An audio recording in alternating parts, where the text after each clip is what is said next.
ang mga resibong nakalap ngayong hapon. Sa cellphone video na ito, nakuha sa loob ng isang bahay sa Caloocan City noong August 22. May salo-salo ang isang pamilya, ang birthday celebration. Naunsyamin nang dumating ang isang babaeng bisita na hindi raw imbitado.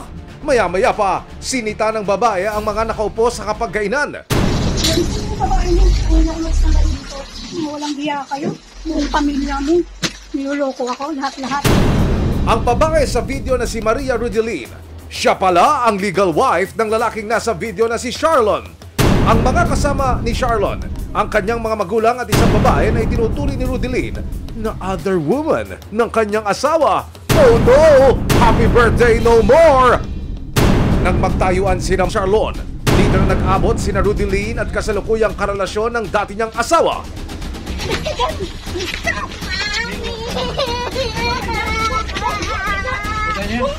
Huwag ganyan yan. Bata. Ang anak ni na Rudeline at ni Charlon maririnig na umiiyak at umaawat sa kanyang mga magulang.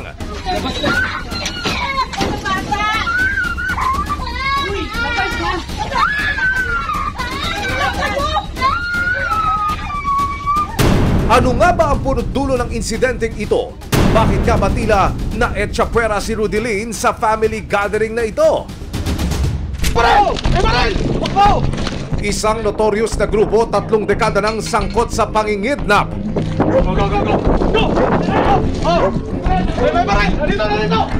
Nagkakasikraw ng lagim sa Metro Manila at iba pang bahagi ng Luzon. Isa sa mga leader, tinaguri ang top 5 most wanted sa buong bansa. Pero malapit na raw matuldukan ang kanilang operasyon kasama ang resibo. Sinalakay ng higit 100 operatiba ng Philippine National Police o PNP ang sinasabing kuta ng Kidnap for Ransom Group sa Laguna. Ano ang kanilang madadatnan?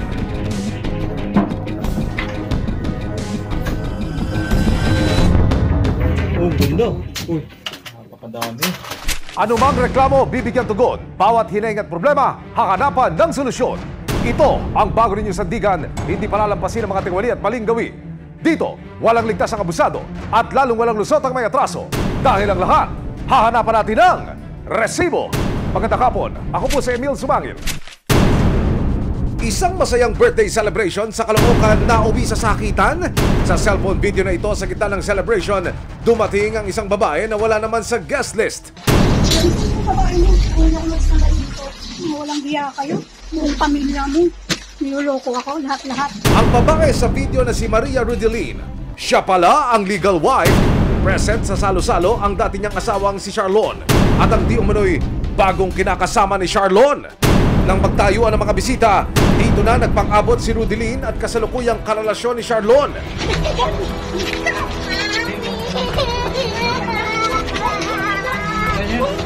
Huwag ganyan yan. Bata. Ang anak ni Rudeline at Charlon maririnig na umiiyak at umaawat sa kanyang mga magulang.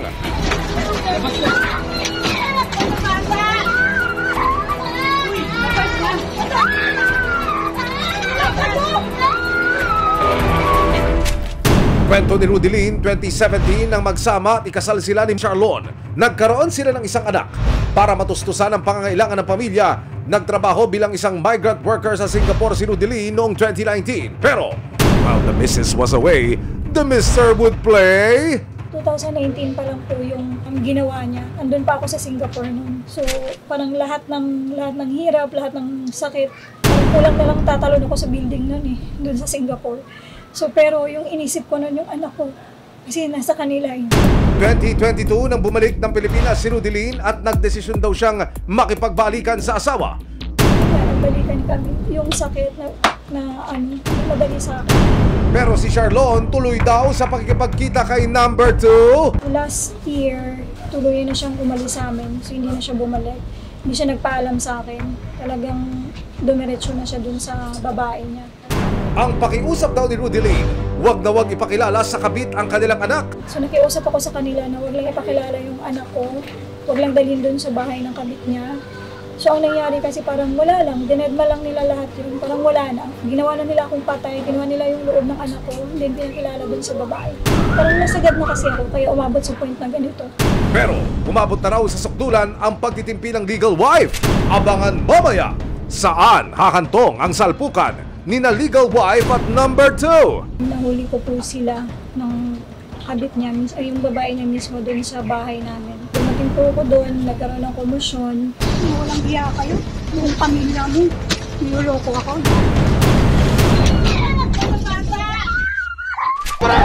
Susunod, isang notorious na grupo 3 dekada ng sangkot sa pangingidnap.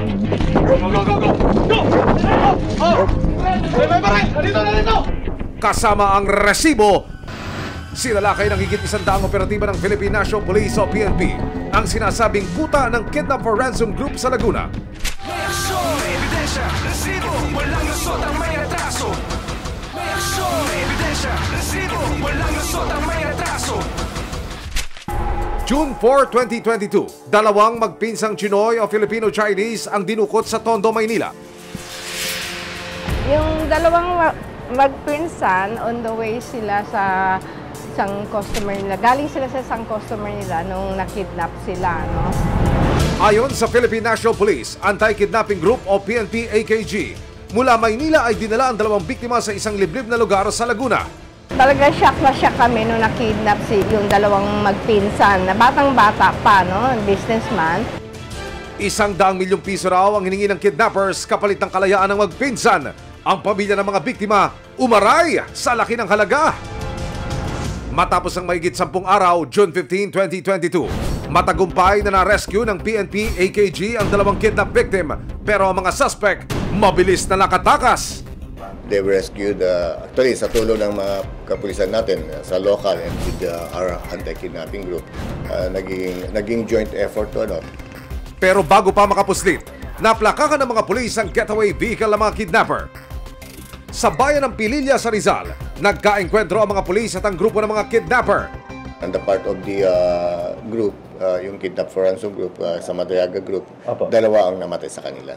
Sa kasamaang palad ay namatay sa engkwentro ang isa sa mga miyembro ng PNP-AKG na si Patrolman Joshua Lingayo. Siyempre, siya nga may sangain na narigat, nasakit, natanggapin, nga natay di anak ko. Sa investigasyon ng PNP, lumalabas na ang mga nasawi ay miyembro ng isang notorious na sindikato, ang Madriaga Kidnap for Ransom Group. Ang leader ng grupo, kinilalang si Ramil Madriaga. Paano nyo ika-classify ito, sir? Well, they are notorious. In fact, pag tingnan mo yung history nila, they already served their yung previous actions nila, criminal acts nila. And then again, bumalik sila. So, talagang notorious. Ayon sa nakalap naming resibo, taong 1996 nang makasuhan si Ramil Madriaga dahil sa pagdukot sa isang Chinese businessman. April 30, 1997, guilty ang naging hatol ng Pasig City Regional Trial Court sa 3 akusado para sa kasong kidnapping for ransom at ang hatol, death penalty. Pero taong 2003, pinawalang sala sila ng Korte Suprema. Mula noon, business as usual daw ang grupo. Saan ho nakabase ang operasyon nito, Chief PNP, sir? Based on our intelligence report, lumalabas po, nakakarating pa sila sa Pangasinan and Region 3, 4A, and 4B, and also in NCR. Kabilang nga sa naging biktima nila ang magpinsang Filipino-Chinese na na-rescue sa Laguna. Kaugnay nito, sinampahan ng kasong kidnapping sina Ramil Madriaga, Ronald Alivio, Jaime Patano, Ervin Bernados at Richard Babagay. Ayon pa sa PNP, plano na naman daw mambiktima ng grupo. Yeah, that's what we are getting. Kaya talagang hindi natin nilubayan. Pag hindi namin tututukan to, marami at marami pang magiging biktima. Kaya bago pa man makapag-regroup sa bisa ng warrant of arrest nitong July 13, 2023, tinunton ng PNP-AKG ang hideout ng mga Madriaga. Nang makarating sa Rizal, hindi na sila nakapalag. Isa-isa nang inaresto ng PNP-AKG ang 5 suspect na sina Ramil Madriaga, Ronald Alivio, Jaime Patano, Ervin Bernados at Richard Babagay. Habang pinoproseso sila sa opisina ng PNP, si Madriaga biglang hinimatay.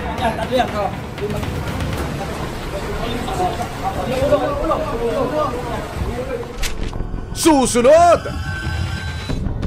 Para masigurong hindi na muling makakapag-operate, isang search warrant ang inapply ng PNP AKG at Laguna Police Provincial Office sa isang farm na pagmamayari di umano ng mga Madriaga. Dahil sa loob daw ng farm, ang mga nakatanim, sari-saring armas.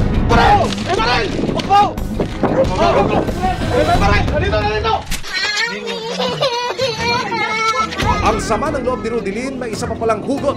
Ang ex niya kasing si Charlon, hindi raw sumusunod sa napagkasundo ang sustento. Kung saan-saan sila pumupunta ng babae niya. May trabaho ako, oo, pero yung tipong ako lang yung nag-aalaga, ako lang yung nag-aasikaso ng anak ko. May ebidensya, resibo, walang lusot ang may atraso. May ebidensya, resibo, walang lusot ang may atraso. Isang farm sa Pangi, Laguna, mga armas nga ba ang nakatanim? Hideout daw kasi ito ng isang kilabot na kidnap for ransom group. Sa bisa ng isang search warrant, susugod ang nasa higit 100 operatiba para bungkalin ang katotohanan. Sa bisa ng search warrant, madaling araw ng July 29, 2023, kasama ang resibo, nagtungo ang nasa 100 operatiba ng Laguna Provincial Police at PNP Anti-Kidnapping Group sa isang farm sa bayan ng Pangi, Laguna na pagmamayari ng mga Madriaga. Ang mga nakatanim daw dito, mga armas, delikado. Ibig sabihin, GPNP, itong farm na ito hindi lang basta farm, kundi para safe house. Lumalabas po, talagang pag tinan mo yung profile, talagang mahirap pasukin. It's 8 kilometers away from the road. Masukal at hindi madali ang pagpasok sa nasabing farm. Talagang tagong-tago, well vegetated, and when it comes to position, talagang vantage point sila, may mahirap pasukin. At nang makalapit sa target,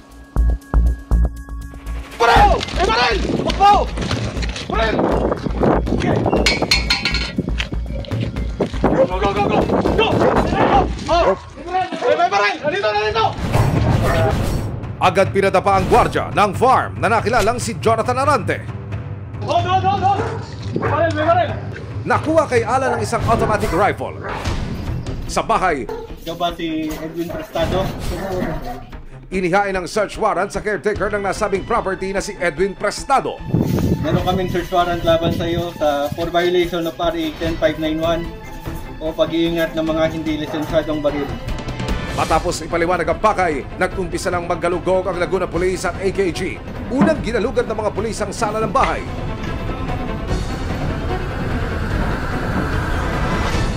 Walang mga baril na nakita sa sala. Hanggang pasukin ng Laguna PPO ang isang silid. Sa loob ng isang kwarto, tumambad sa mga pulis ang nakahilerang mga armas. Nakita yan sa master's bedroom. Andun nakita yung mga baril. Siguro sabihin na lang natin na baka nire-ready nila for them to take them out. Inaayos pa siguro nila yan para to ilipat ng mga location. At nang buksan ng isang kahon sa gilid ng kama, maging ang mga pulis napanganga sa kalidad ng mga baril na nakuha. Meron pa silang submachine gun, they're using scope and silencers. Farm ba ito o armory? Based on that, you cannot take them lightly. Talagang malaking grupo to, hindi sila ordinaryong grupo. High profile ang kaya nilang i-operate. Sa kabuuan, na-harvest ng mga pulis ang 4 na caliber 38 revolver, 2 M16 rifle, 3 12-gauge shotgun, 3 kalibre 22, 1 Beretta 9mm, 1 Uzi submachine gun, 1 caliber 357 at mga bala.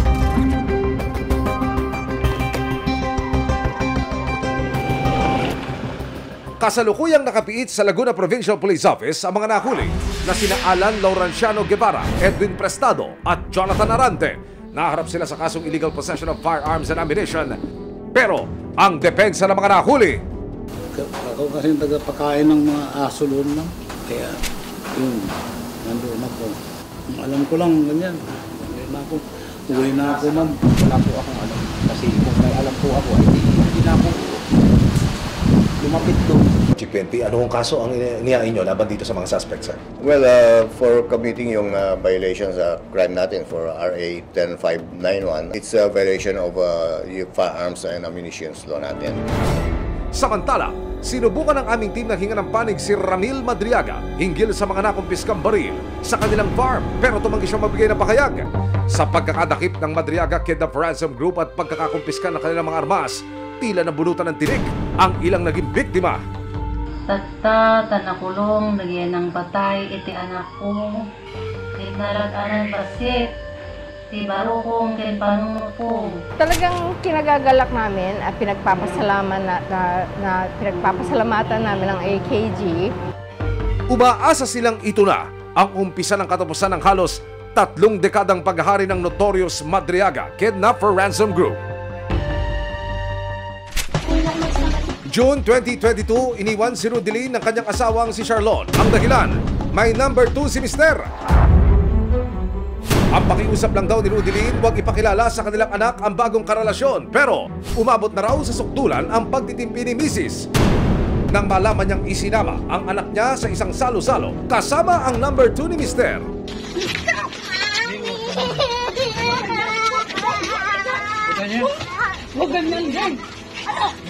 Nahuli ko po sila ng kabit niya, ay yung babae niya mismo doon sa bahay na nagkasama sila. Ayun, dumating po ako doon, nagkaroon ng komisyon, nagkaroon ako ng mga galos, yung mga pasa. Dahil na rin po doon sa pang-aawat nila na para maprotektahan ng talaga yung babae. Ang mga magulang ni Charlon tila kinukonsiti pa raw ang pangangaliwa ng kanilang anak. So ang gusto kong mangyari is makulong sila, and then yung full custody kasi ipa-file ko pa yan sa DSWD kasi yung full custody ng bata sa akin. Noong gabi ring iyon, nagtungo si Rudeline sa presinto para ipablatter ang nangyari. Ipinakita niya ang mga galos na natamuraw niya mula sa dating asawa. August 22, inireklamo niya yung kanyang asawa dahil daw pumunta siya doon sa bahay ng kanyang biyenan, nakita niya nandun yung kanyang asawa at yung kanyang kinakasama yata. Naglato na po siya at ang gusto niya sanang mangyari, sampalan ng kaso. Sabi ko, mas maganda kung dumirekta na siya ng pang-lawyer para at least kahit pa paano meron na siyang paunamaanuhan kaysa maunahan pa siya ng lalaki. Pero ang sama ng loob ni Rudeline may isa pa palang hugot. Ang ex niya kasing si Charlon hindi raw sumusunod sa napagkasundo ang sustento. Kung saan-saan sila pumupunta ng babae niya. May trabaho ako, oo, pero yung tipong ako lang yung nag-aalaga, ako lang nag-aasikaso ng anak ko. So yun, kaya nakapag-decide ako na ireklamo ko siya sa barangay para manghingi ng sustento. So ang usapan, June, magsisimula siya magbigay, kaso hindi siya nagbigay. And then, nakapagbigay lang siya July ata, pero yung mismong amount na pag-usapan namin, yung agreement namin sa barangay na 5K, hindi natupad yun. So 1.5 lang, tapos 1K, ganun. Pinayuhan daw ng Violence Against Women and Their Children o VAUSI Desk ng barangay si Charlon na subukang makipag-ayos kay Rudeline. Sabi ko dun sa respondent, kung ako sa'yo hanggat maaga, makipag-usap ka na dun sa asawa mo dahil siya'y maraming ebidensya, hanggat maaari suyuin mo siya. Nitong September 1, 2023, ipinatawag ng barangay ang dating mag-asawa para muling magharap. Pero sa pagkakataon na ito, hindi dumalo si Charlon. Hello po, good morning po. Sa VAUSI po ito, sir. Si Mr. Ponce ho ba ito? Nanay na po. Ay, yung anak niyo po.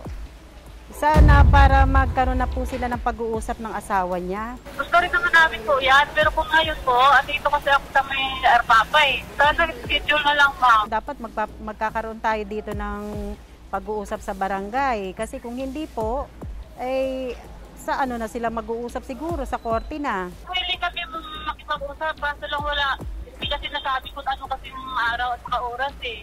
Ang layo ko pa naman na ano. Ma'am, kasi po hindi po naman pwedeng kayo ang mag-aano sa amin kung hanggang kailan ninyo gusto, ma'am.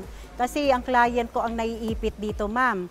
Pero bago matapos ang araw na iyon, nagpasya si Charlon na magbigay sa resibo ng kanyang panig. August 21, yun nga po yung birthday ng tito ko galing Singapore. Tapos ang kwento kasi sa akin, may marites na nakakausap si Rudeline. Kaya bigla siyang sumugod doon. Ang pinapalabas nila doon sa post nila na pinagtulungan daw siya. Bakit naman po siya pagtutulungan? welcome naman siya dun sa bahay anytime dahil nandun nga yung anak namin. Ang usapan po kasi dun, 5K monthly. Tapos, sabi ko naman dun, pwede partial. Siyempre, pinsenas katapusan para mabuo yung 5,000. Tapos, nung time kasi na nagkaroon kami ng kasulatan nun, wala pa akong trabaho. Though, kinukulang man sa cash, pero nagbibigay talaga ako kahit pa paano pang grocery. Ang kwelta pa ni Charlon, mukhang frame up o panggugulo lang daw ang pakay ni Rudeline noong gabi na iyon? Ayaw ko sa nangyari itong 21 kung ba't ganun yung ginawa niya. Tsaka, bakit siya nagsinungaling sa mga post niya na sinaktan siya. Naintindihan ko kung may galit siya sa akin pero di ko maintindihan yung ginawa niya pati sa magulang ko na ganun. Ang mga paliwanag at pakiusap ni Charlon hindi tinanggap ni Rudeline. Kaya naman ang legal wife, nagpa siya ng ituloy ang paghahain ng reklamo. Humingi ng legal advice para po sana makapag-file ng case din sa asawa ko po. Sinamakan siya ng resibo na magtungo sa Public Attorney's Office o PAO para ihain ang kanyang reklamo laban kay Charlon sa paglabag sa Anti-Violence Against Women and Their Children Act of 2004. Meron ka bang ebidensya? Yun nga, naaktuhan ko nga silang dalawa doon sa picture bahay. ka. Ha? May picture ka. Meron ba ako video mo? Ayun pala naman. Maging ang hindi pagbibigay ni Charlon ng sapat na sustento para sa kanilang anak, isinama na ni Rudeline sa kanyang reklamo. Pwede siyang humingi ng sustento. Sino ang pwedeng humingi? Yung anak nila plus yung misis. Kasi kasal pa sila. Yung pagbibigay ng sustento, dalawa ang tinitimbang dyan ng korte. Yung pangangailangan nung humihingi ng sustento at yung financial capacity nung hinihingan. So hindi yan automatic na half. So kung makipagrelasyon naman siya sa ibang babae, kasal pa rin sila, di ba? Kung hindi sila magpa-file ng annulment, then pwede pa rin siyang kasuhan under VAUSI for marital infidelity. Pagdedesisyonan ng korte ang usapin tungkol sa sustento ayon sa Republic Act 8369 o Family Courts Act of 1997. Okay naman po, may nag-assist sa akin, then may attorney na din po. So, on process na po yung pag-file ng case. Walang lusot ang may atraso. Ipagtanggol ang api. Iwaksi ang tiwali. Sama-sama nating ituwid ang tiwali at baluktot. Itakwil ang maling gawi at modus na bulok. Walang ligtas ang abusado at lalong walang lusot ang may atraso. Dahil ang lahat, hahanapan natin ng resibo. Hanggang sa muli, ako po si Emil Sumangit. May aksyon, may ebidensya, resibo. Walang lusot ang may atraso.